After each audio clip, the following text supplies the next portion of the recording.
Hello there and welcome. I'm Bob Proctor. I want to talk to you about forming a habit that'll literally change your world. I formed this habit a long time ago, and I'm going to tell you, my world changed like night and day. Work for me, it'll work for you. But before we get into it, I want you to come back in history with me to September the 12th, 1962. For the eyes of the world now look into space, to the moon, and to the planets beyond. Our leadership in science and industry, our hopes for peace and security, our obligations to ourselves as well as others, all require us to make this effort, to solve these mysteries, to solve them for the good of all men. There is no strife, no prejudice, no national conflict in outer space as yet. Its hazards are hostile to us all. Its conquest deserves the best of all mankind. We choose to go to the moon. We choose to go to the moon.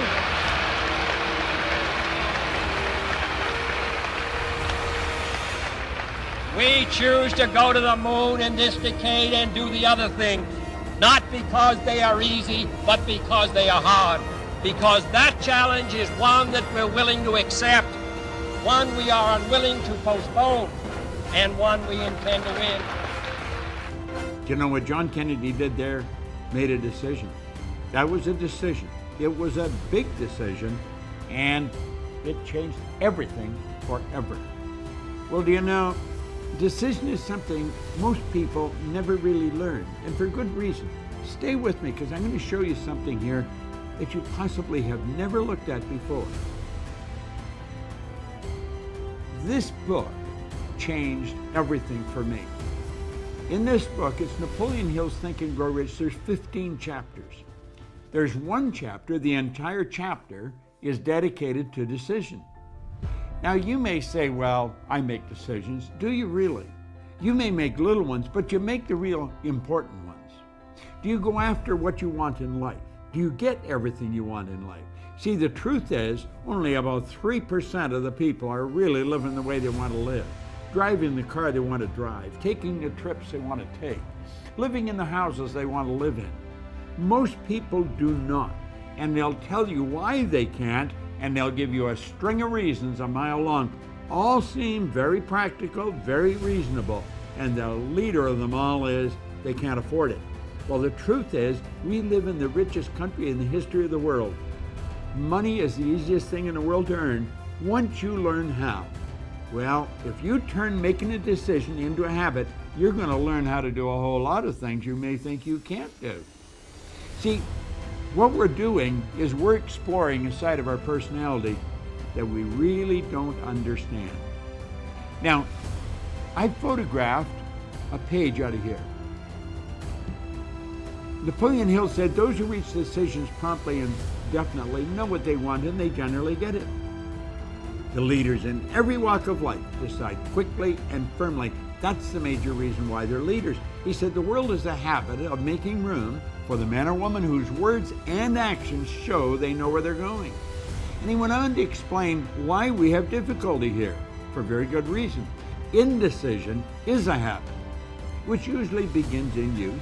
The habit takes on permanency as the youth goes through grade school, high school, and eventually through college without any definite purpose. The major weakness of all educational systems is they neither teach nor encourage the habit of definite decision. Now, why is that? Well, the truth is, most people really don't know. We're dealing with a side of our personality that most people do not understand. What you see here is not me. This is my body. You never hear anyone say, am hand. You see, we've got to take a look at the non-physical side of ourselves. President Lincoln put that very well. He said, to believe in the things you can see and touch is no belief at all. But to believe in the unseen is a triumph and a blessing. Well, let's look at this. Making a decision, we're going into the unseen part of ourselves, using faculties most people don't even know they've got. You see, Einstein said the intuitive mind is a sacred gift. Well, he said the rational mind is a faithful servant. He said we have created a society that honors the servant and has forgotten the gift. What is a servant? Well, there it is there. It's our sensory factors. We can see, hear, smell, taste, touch. What are they for? They're to help us correspond and communicate with our outside world.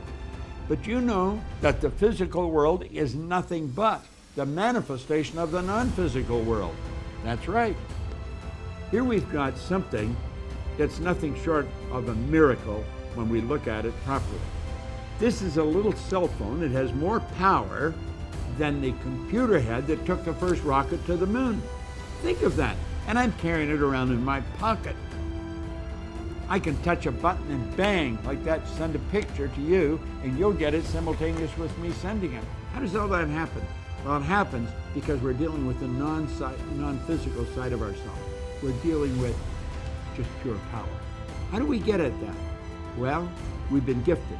We've been gifted with something no other form of animal life has. We have these higher faculties. You've got perception, memory, imagination, will, reason, intuition. I want you to shift your perception for a moment of yourself. You know, our good friend, the late Wayne Dyer, he put it very well. He said, when you change the way you look at something, what you look at will change. Change your perception. Do you know the reason most people don't make decisions? Because they can't see how they're going to get there. So what do? They keep doing things that they can see how they're going to get there. And that's why their life never really changes. Stick with me here for a moment. Think of you. You are a mass of energy and you function on frequencies. That's what you are. Take a look at yourself. Here's a shot taken by Kirlian photography. Semyon Kirlian was a Russian who perfected a form of photography way back in the early 30s that'll photograph mass, where you can photograph the energy leaving the body. There's a glow of energy around you. This physical thing we live in is a mass of energy. Well, we're going to be talking about the non-physical side. You see, a frequency is a level of vibration. Do you know vibration is a natural law of the universe? Everything vibrates, nothing rests. We live in an ocean of motion. Now, there's an infinite number of frequencies. Now get this. Let all these lines represent levels of vibration, okay? Levels of vibration, as we said, are referred to as frequencies. You and I think on frequencies. The highest function we're capable of. Now here's where you really want to pay attention. This, if you get this, if I communicate this effectively, your life can change, because it sure changed mine. We think on a frequency. And the frequency we think on dictates the results we get. So we're sitting here and they say, these are the results, but this is where I really want to go, and we point to a star. Somebody said, what do you really want? I really want to be wealthy. Do you know that most people never live the way they really want to live? They don't. They never earn the amount of money they can. They don't live in the house they really want to live in. They don't take the vacations they really want to take. Why? Because they don't know how.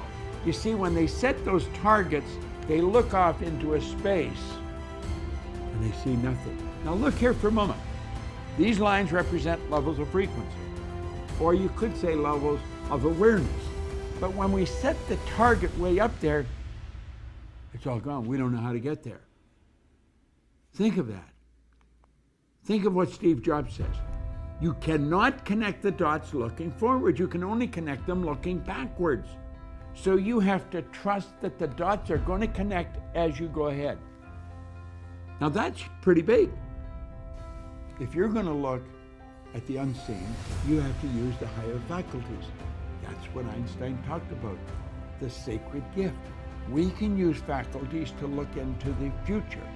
We can go into the future with our imagination and see ourselves where we want to be a year from now, and then bring that into the present and begin acting like the person we want to become. So let's go back and look at this again. We'll say, that's where I want to go, and I'm going to get there. Now we do make decisions, but then we say, not going to start yet. I'm going to do that as soon as I get the money. I talked to a young couple. In fact, I wrote about them in a book, Pat and John. I sat with them in a hotel in Toronto, and they said they wanted to buy a house, and I said, well, go on out and buy one. I said, well, we can't buy a house. We haven't got any money. I said, you don't need any money. And they looked at me rather strange. I said, what do you need the money for? You haven't made the decision to buy the house. You see, You don't need the money until after you make the decision. Person say, I want to take a trip, and I'm going to go as soon as I get the money. You don't need the money to make the decision to take the trip. I'm going to start my own business as soon as everything's right. Things are never going to be right. You've got to make a decision. Now, you see, when you make the decision, everything starts to change. Look at this for a minute. You're thinking down here on this frequency, and that's what's giving you the results you're getting. If you want to go where you say you want to go, you've got to get on that frequency. You see, the truth is, you're not thinking about getting there. You're letting the present results repeat, and that's the star you're shooting at. You're going to get the same results over and over and over again as long as you keep your thinking there. You've got to get your thinking up on this higher frequency. Because when you get on that frequency, the thoughts and things that are going to come into your mind will take you there. How do you think we got to the moon? Kennedy didn't know how to get to the moon. When he asked Dr. Wernher von Braun, who is considered the father of the space program, what will it take for us to build a rocket, carry a man to the moon, and bring him back safely to Earth? He said, the will to do it. The will is one of the higher faculties. That's what Einstein was talking about. The will gives you the ability to focus on one thing to the exclusion of everything else. When you focus on that one thing, you're on that higher frequency. How do you do that? Well, first, you got to make a decision to go there. You see, your mind and thoughts must be focused on the same frequency as your goal. How do we do that? We make a committed decision. That's where I'm going. And when you make the committed decision, that's irrevocable. You cannot go back. You shut the past off. You begin thinking on this higher frequency, and you think and act like the person you want to become. Does it sound preposterous? That's what the Wright brothers did, and they introduced us to a new kingdom. That's what Sir Edmund Hillary did.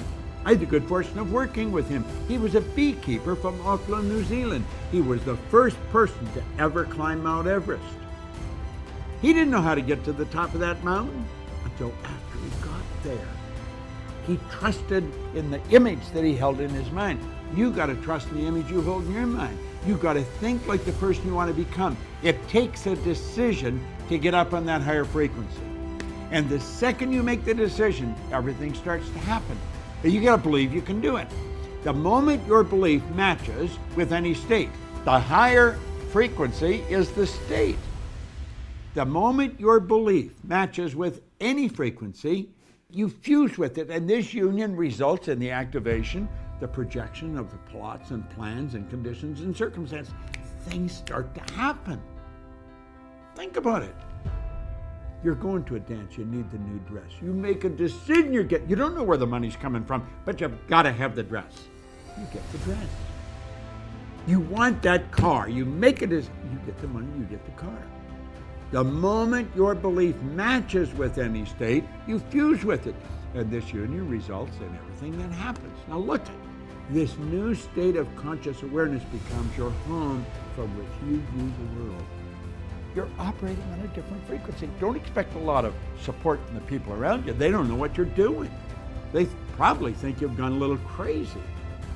But listen, in your workshop, and if you're observant, you're going to see your outer reality shaping itself upon the model of your imagination. So you want to know the beautiful truth? This works like unadulterated magic. It does. It's what all our Proctor programs deal with. I want you to control the flow. There's thought energy flowing to and through you. It's flowing freely to and through you. Make certain prove everything that it connects with.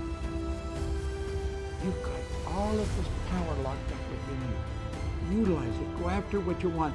Quit going after things you already know how to get. There's no real gain in that. Don't compromise. Go after what you want. It's not that easy. But I'm going to tell you something. Show you it's worthwhile. Turn decision-making into a habit. And when you do that, everything changes. See, See, I didn't go back to school. No formal education. I didn't gain any business experience. I made a decision and bang, away I went. And everything started to fall into place. I opened offices in different countries, in different cities. Earned all kinds of money. I had money coming to me while I was sleeping, and so can you. In fact, you turn this into a decision, you can earn more money when you're sleeping than you'll spend when you're awake. Decision, it'll change your world.